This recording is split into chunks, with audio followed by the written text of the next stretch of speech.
Hi, this is Kym Watson of Easy Trader. Welcome to an exclusive review of the key economic news events that are being released in the coming week. Okay, headline, inflation and jobs. Big stories really, UK inflation. You've got some UK employment, and then we've got the European Economic Financial Ministers meeting on Tuesday. So let's just run through. No significant news on Monday, 13th October. Tuesday, we've got, as I said, we've got the economic financial meeting all day. With the situation in Europe as it is, I wouldn't be surprised if we see some comments coming out from this and some volatility on Tuesday as the comments come out. Now, these are closed meetings, but at the end of certain sections, we could have some of the members speaking to the press, and of course there's a statement that's released at the end of the day. So certainly we could see some action from this in terms of volatility at least. More of the known is the UK CPI figure coming out at 9:30.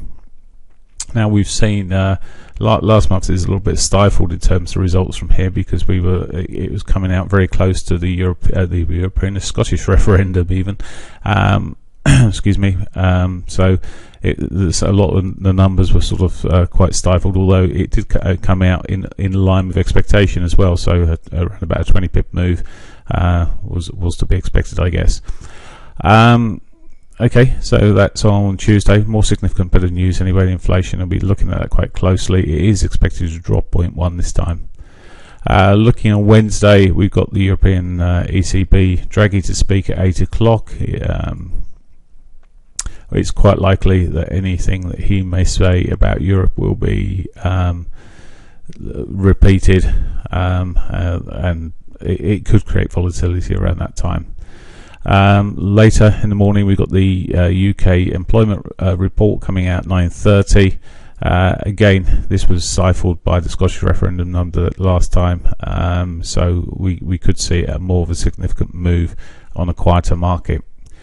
US dollar, we've got core retails in the US coming out at 130. Now this has barely moved anything for a long time because it's the focus has been really towards employment and the fact that the Fed have given such a long-term guidance at the moment, it's unlikely to do a lot. I mean, we may get a little bit of volatility, but unlikely to see massive volatility around that figure. Thursday, there are some smaller minor reports coming out, but no significant news to report on here. And then Friday, we've got the Canadian inflation figure coming out 130. This does create a bit of volatility and can give some decent moves. And then later we got later at the same time we got the Fed Chair Yellen speaking at the Reserve Bank of Boston. Now this is inequality of business opportunity around Boston, so it may create a bit of volatility whenever they speak.